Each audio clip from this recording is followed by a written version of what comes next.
सुनिए जी, आज तो आप काम पर भी नहीं गए थे और घर में अनाज का एक दाना भी नहीं है। आज भला हमारे घर का चूल्हा कैसे जलेगा? अब मैं क्या बताऊं भाग्यवान, आज मुझे किसी ने काम के लिए बुलाया ही नहीं। लगता है आज किसी के यहाँ कोई काम नहीं था।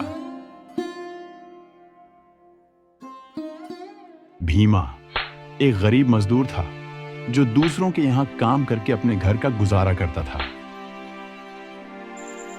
अगर किसी दिन भीमा को काम ना मिलता तो उस दिन भीमा और उसकी पत्नी को भूखा ही सोना पड़ता था।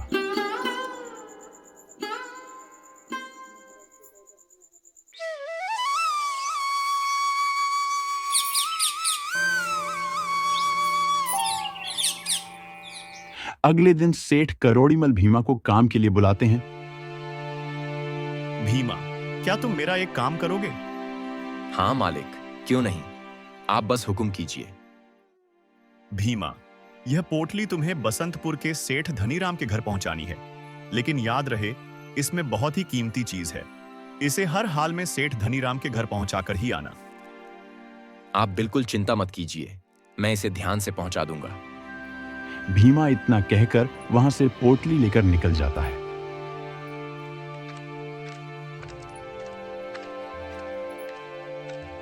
भीमा को चलते चलते काफी समय गुजर जाता है। अरे बाप रे, अब मैं बहुत थक गया हूं, अब और नहीं चला जाता। ऐसा करता हूं, मैं थोड़ी देर इस पेड़ के नीचे आराम कर लेता हूं, फिर आगे चलूंगा। भीमा उसी पेड़ के नीचे सो जाता है। तभी दो चोर आते हैं और भीमा की पोटली लेकर चले जाते हैं।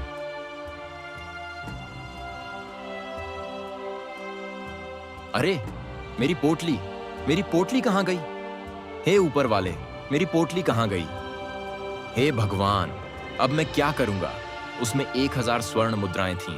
अगर मालिक को पता चला तो वो मुझे जान से मार डालेंगे। भीमा बहुत दुखी होता है। वह सेठ करोड़ीमल के पास जाता है और वह सेठ करोड़ीमल को सारी बात बताता है। मालिक, मुझे माफ कर दीजिए, पोटली चोरी हो गई। क्या पोटली गुम हो गई? अरे मूर्ख, तुझे पता भी है उस पोटली में पूरे 1000 स्वर्ण मुद्राएं थी। मुझे माफ कर दीजिए। माफी? वो भी तुझे? अब तुझे जिंदगी भर मेरे यहां नौकर बनकर रहना पड़ेगा, समझे? अब तुझे बस एक वक्त का खाना मिलेगा। चल, अब मुंह क्या देख रहा है? फटाफट काम पर लग जा। भीमा बेचारा अब करता भी क्या, वह सेठ के यहां काम करने लगता है।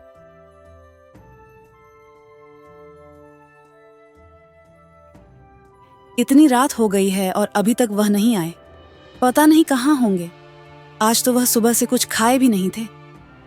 हे भगवान, अब मैं क्या करूं?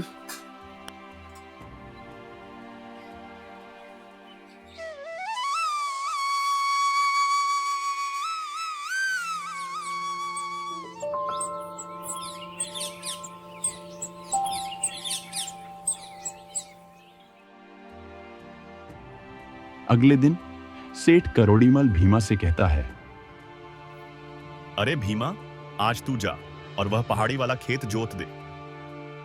ठीक है मालिक, आज मैं वह खेत जोत दूंगा। भीमा बैलों को लेकर खेत की ओर चल देता है।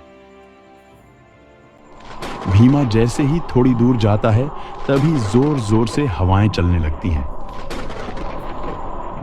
अरे बाप रे, ये तूफान तो कितना भयानक है।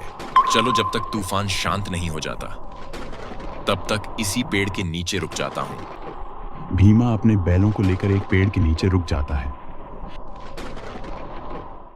अरे वाह, ये बारिश तो रुक गई। चलो खेतों की ओर चलता हूं।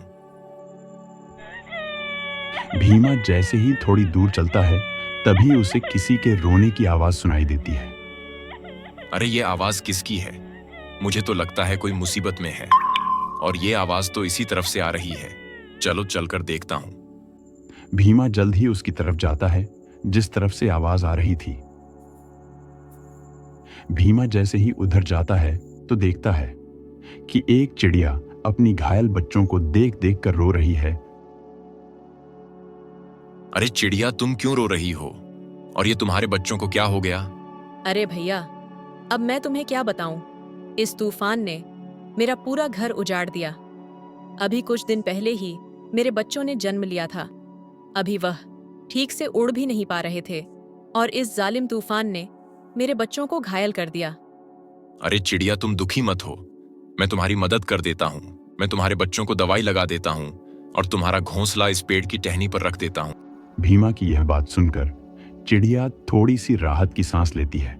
भीमा तुरंत जाता है और कुछ पत्तियां तोड़कर लाता है और जल्दी से उन घायल बच्चों के शरीर पर लगा देता है। वह जल्दी से चिड़िया का घोंसला जमीन से उठाता है और पेड़ की टहनी पर रख देता है और चिड़िया के बच्चों को घोंसले में बिठा देता है। यह देखकर चिड़िया खुश हो जाती है।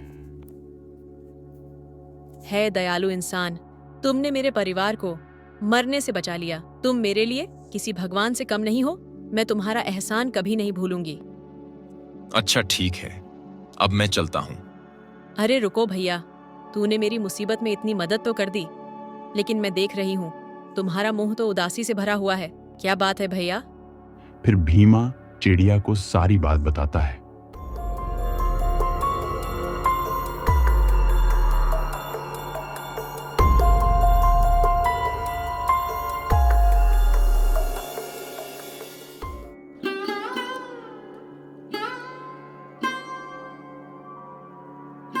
अरे भाई, आप दुखी ना हो।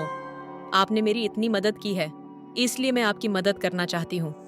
मैं तुम्हें एक खजाना का रास्ता बताती हूँ, जिससे तुम्हारी गरीबी हमेशा के लिए खत्म हो जाएगी। लेकिन चिड़िया, ये खजाना है कहाँ?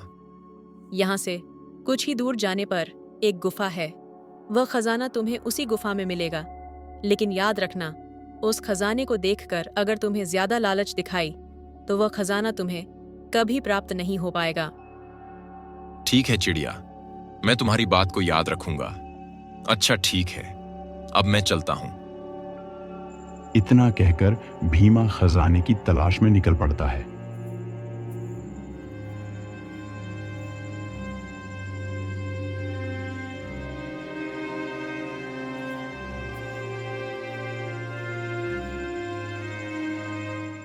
भीमा चलते चलते काफी ज्यादा थक गया था और उससे बहुत जोरों की भूख भी लगी थी। अरे मैं तो चलते चलते काफी ज्यादा थक गया हूं और मुझे बहुत जोरों की भूख भी लगी है, लेकिन आसपास तो कुछ खाने के लिए भी नहीं है। मैं ऐसा करता हूं, थोड़ी दूर आगे चलकर देखता हूं, शायद कुछ खाने के लिए मिल जाए। इतना सोचकर भीमा खाना ढूंढने लगता है। काफी देर तक इधर उधर देखने के बाद उसे एक आम का पेड़ दिखाई देता है। उस पेड़ में बहुत सारे आम के फल लगे हुए थे। भीमा जल्दी से फलों को तोड़ता है और जल्दी से खाने लगता है। फलों को खाकर भीमा आगे बढ़ता है।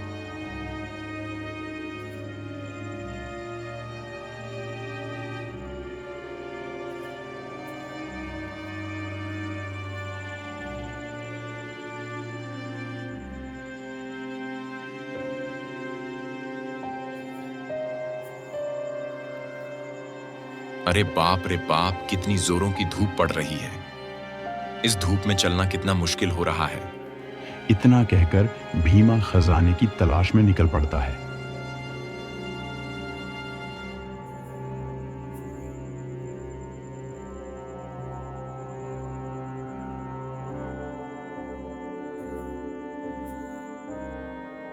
भीमा चलते चलते उसी गुफा के पास पहुंच जाता है।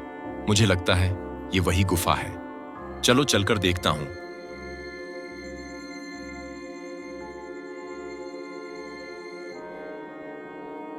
अरे इस गुफा के मुख पर तो कितना बड़ा सा पत्थर रखा हुआ है। भीमा जैसे ही पत्थर को छूता है तो पत्थर अपने आप दूर खिसक जाता है। अरे ये क्या? ये पत्थर तो मेरे छूते ही खिसक गया।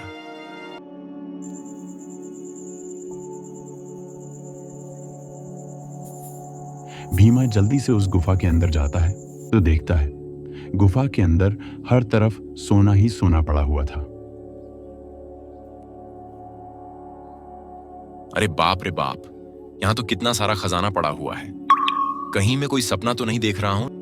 नहीं नहीं, ये सपना नहीं है, ये तो हकीकत है। चलो मैं अपनी जरूरत के हिसाब से सोने ले लेता हूं।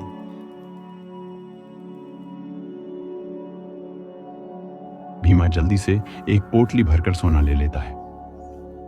इतना सोना मेरे जीवन के लिए पर्याप्त रहेगा। इतना कहकर भीमा वहां से निकल पड़ता है।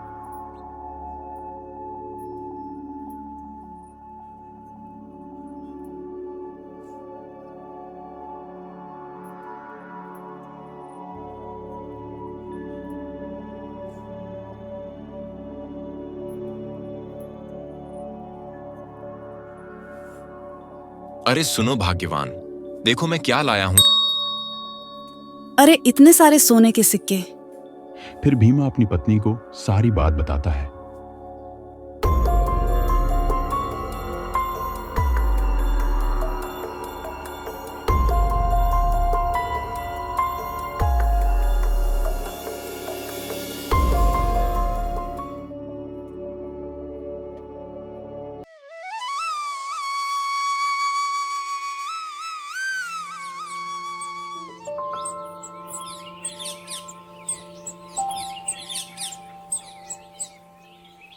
और 1000 स्वर्ण मुद्राएं लेकर सेठ करोड़ीमल के पास जाता है। सेठ जी, यह लीजिए आपकी 1000 स्वर्ण मुद्राएं। अरे लाओ लाओ मेरी 1000 स्वर्ण मुद्राएं। जा भीमा जा, आज से तुझे काम करने की कोई जरूरत नहीं है।